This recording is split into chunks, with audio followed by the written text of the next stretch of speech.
नमस्कार सर्वांना, स्वागत आहे तुमचे या चॅनलमध्ये। तर सर्वप्रथम आपण पाहूया की उपमुख्यमंत्री देवेंद्र फडणवीस यांनी मुख्यमंत्री माझी लाडकी बहीण या योजनेसंदर्भात कोणत्या सर्व अटी रद्द केल्या आणि त्यांची घोषणा काय हे आपण या व्हिडिओच्या माध्यमातून पाहूया। तत्पूर्वी तुम्ही चॅनलला सबस्क्राईब केलं नसेल तर सबस्क्राईब करून घ्या आणि व्हिडिओला लाईक करा।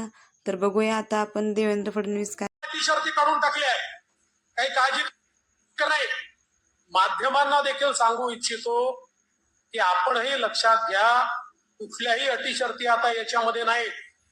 कारण आमच्या समोर प्रश्न आले, ते जेन्युइन प्रश्न होते की या ठिकाणी समजा रहिवासी दाखला तर बाबा मध्य प्रदेशातनं किंवा दुसऱ्या भागातनं कर्नाटकातनं त्या ठिकाणी 15 वर्षापूर्वी लग्न होऊन एक भगिनी इकडे आली आहे, पण आता तिचा रहिवासी दाखलाच नाहीये, तर काय करायचं? आम्ही सांगितलं हरकत नाही, नवऱ्याचा तर असेल, नवऱ्याचा दाखला, बरं तोही दाखला म्हणून कुठल्याही तहसीलदाराकडे जाण्याची आवश्यकता नाही। 15 वर्षापूर्वीचं मतदार यादीतलं नाव चालेल, 15 वर्षापूर्वीचं रेशन कार्ड चालेल, 15 वर्षापूर्वीचं घराचं डॉक्युमेंट असेल ते चालेल। कुठलंही 15 वर्षापूर्वीचं डॉक्युमेंट असेल तर ते डॉक्युमेंट त्या ठिकाणी नवऱ्याच्या डॉक्युमेंटवर, पत्नीला किंवा वडिलांच्या डॉक्युमेंटवर मुलीला त्या ठिकाणी योजना मिळणार आहे।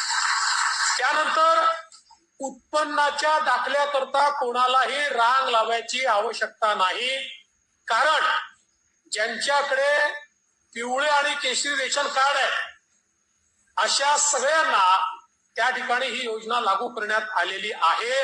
त्यामुळे ते कार्डच त्यांचा उत्पन्नाचा दाखला समजला जाईल। मग कोणीतरी सांगितलं कुटुंबाची व्याख्या काय? रेशन कार्ड ही कुटुंबाची व्याख्या आहे, त्यामुळे नव्याने आता हे कुटुंब काय आहे त्याचा दाखला घ्यायचा आहे का? असा कुठलाही दाखला घेण्याची आवश्यकता नाहीये। आणि याच्या व्यतिरिक्त ज्यांच्याकडे रेशन कार्डही नाही आहे त्यांनी सेल्फ सर्टिफिकेशन करायचं आहे। स्वतः केवळ सेल्फ सर्टिफिकेशन केलं तरी देखील त्यांना ही योजना मिळणार आहे। ही योजना आमच्या बहिणींना बाहेर ठेवण्याकरता नाही आहे, ही आमच्या बहिणींना आत घेण्याकरता योजना तयार करण्यात आलेली आहे। त्यामुळे आपल्यालाही कुठेही काही अडचण योजनेच्या संदर्भात वाटली, आपण आता ऑफलाईन फॉर्मही घेतोय, ऍपवरही फॉर्म घेतोय। ऍपवरचे फॉर्म हे आपल्याला सोपे पडतात, ऑफलाईन जे येतात ते पुन्हा ऑनलाईन करावे लागतात, पण जी पद्धत असेल त्या पद्धतीने आपण घेतोय।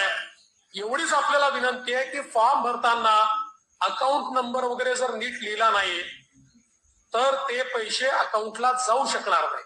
त्यामुळे आपणही थोडी मदत केली पाहिजे आणि अकाउंट नंबर वगैरे योग्य प्रकारे लिहिले गेले पाहिजे, त्यात कुठली चूक होऊ नये अशा प्रकारचा प्रयत्न हा निश्चितपणे या ठिकाणी।